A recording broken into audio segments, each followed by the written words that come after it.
What's good, YouTube? It's your boy, Boo Sports TV, back at y'all with another one. So, Eddie Hearn admits that he had no intentions of making a fight with Tyson Fury or Deontay Wilder, for that matter. And in admitting that he wasn't going to make the fight with Tyson Fury, and he couldn't make the fight with Tyson Fury, oddly enough, he admits that he couldn't make the fight with Deontay Wilder either. And let me tell you why. He says that he could not make a fight with Tyson Fury due to the fact that he told Frank Warren, and when he figured out that Frank Warren was involved, that he couldn't make the fight with Tyson Fury and Anthony Joshua. Well, if you couldn't, you knew Frank Warren was involved. When was Frank Warren not involved? That's what I'm misunderstanding. I never understood or knew when Frank Warren wasn't involved. This is what Eddie Hearn had to say. Eddie Hearn has claimed that a fight with Tyson Fury simply is not possible due to television and contractual issues. He has said, Joshua, this is the words of Eddie Hearn, Joshua has commercial contracts he cannot break. When we found out about that offer later on, that Frank was involved and it was to be on BT, can't you just have a brain to see through the BS? They know Joshua can't fight on BT Sports. So when was Frank Warren not going to be involved in the Tyson Fury fight? Anthony Joshua is unlikely to fight Tyson Fury for one major reason. Commercial contracts he cannot break. Okay. Frank Warren responded, we told them we'd make Tyson Fury versus Anthony Joshua for a 50-50 split. I said it on your program about 10 times. Frank Warren has reacted to Hearn's claims by speaking to Ali McCoast, standing in for Alan Brazil on the Alan Brazil Sports Breakfast talk show. Right? So, if you cannot make a fight and a deal with Frank Warren, and this is part of the reason people said that he didn't accept the $50 million offer, because Frank Warren is involved and they can't fight on BT Sports. If you can't, then why was you stating and saying that you were in talks with Tyson Fury to make a fight, and Tyson Fury is reaching out to you in contact? Tyson Fury is signed to Frank Warren, where Frank Warren does business exclusively with BT Sports, right? You couldn't accept the deal, the $50 million offer, with the $30 million on the back end, which would have turned into $80 million for 2 fights. You didn't want to give him a rematch clause, Deontay Wilder, that is. You didn't want to accept the $50 million because you're saying that you found out that Frank Warren was involved and Anthony Joshua can't have no involvement with BT Sports. Then how was it possible ever that Tyson Fury was an option for Anthony Joshua for Wembley Stadium? Please, somebody explain this to me.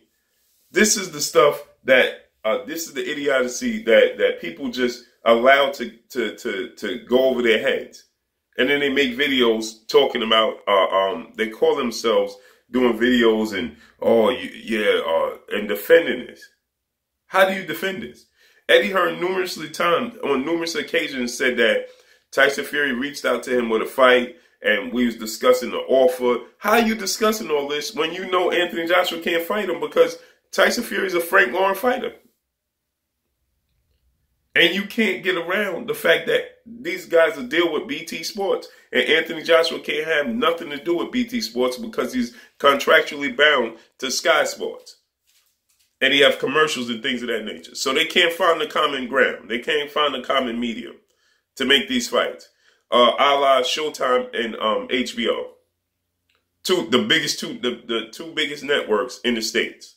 Showtime and HBO. Just like BT Sports and Sky Sports. And guess what? When there's a will, there's a way.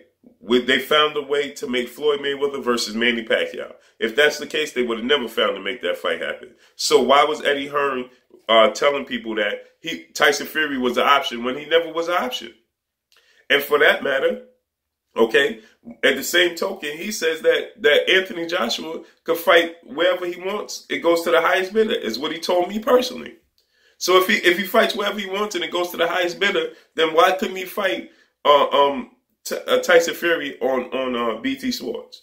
Because he's contractually bound, right? And he has commercial rights. So then he can't do that. Which one is it? He can't fight wherever he wants, or he can? Which one is it? Right? Because now it's starting to make zero sense. And now explain. I need somebody to explain to me, how was he gonna fight Tyson Fury? And how was he in negotiations with Tyson Fury? And you was trying to steal Tyson Fury away from Deontay Wilder rematch. And you said that you was in talks with Tyson Fury to make a fight happen for April 20th at Wembley Stadium. But in the same token, you said that you can't do business with Frank Warren and Tyson Fury because AJ has commercial rights that he owes to Sky Sports. And they can't do a joint situation. So this is making no sense. So you never was in talks with Tyson Fury to make a fight, right? How could you possibly be in talks with Tyson Fury to make a fight when he's involved with Sky Sports? You never was, were you? And so for that matter, Deontay Wilder fights on Showtime. So Sky Sports is going to allow him to do commercials and things of that nature on Showtime? So they're willing to allow him to do it on another network like Showtime, but they're not willing to let him do it on BT Sports. For $50 million, let's just say Frank Warren was involved and BT Sports was involved. They wasn't willing to make that happen, huh? This is starting to make no sense. None. And for you people that come out there defend it are just flat out idiots at this point. Okay? How could he possibly come out and say that he was in negotiation to make a fight between Anthony Joshua and Tyson Fury for April 20th? When he's saying that he can't have anything to do with Frank Warren and BT Sports. But we know Tyson Fury is a Frank Warren fighter and involved with BT Sports, right? So why would you negotiate with him when you had no intentions of fighting him? This just makes Dillian White's words that much more credible, right? When Dillian White says they always had a plan and the plan was to fight Jarrell Big Baby Miller in the States in June, right? That's seeming more and more true, isn't it? Because they never had, Tyson Fury was never an option. Luis King Kong Ortiz was never an option. Deontay Wilder was never an option. Because if you can't fight, if he's contractually bound and can't do commercials and promos and things of that nature with any other companies due to the fact that his rights to Sky Sports, then how's he going to promote a fight with Deontay Wilder? How? How is that going to happen when Deontay Wilder fights on Showtime? Please somebody explain that to me. How are they going to promote that fight? How is they going to promote a fight with Tyson Fury? How? It never was there? It never was. Man, oh man. That's all I got for y'all, man. It's your boy Blue, Bluebird Sports TV. Hey, like, comment, and subscribe. If you haven't subscribed, hit the subscribe button, hit the like button, hit the bell icon to get all the new notification. Follow me on Instagram at Bluebird Sports TV, all one word. Y'all already know what it is. Shouts out to the entire LDBC. Shouts out to New Media. Shouts out to Black Media Row. Make sure you like and share these videos. And don't come on here and tell me, oh, well, the thing about that is he could have fought,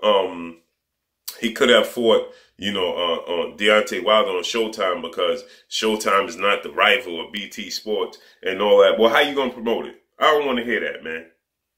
You're contractually bound to a network. You're bound to a network, point blank and period. Not to mention, if that's the case, then you could find a way with BT Sports as well for $80 million.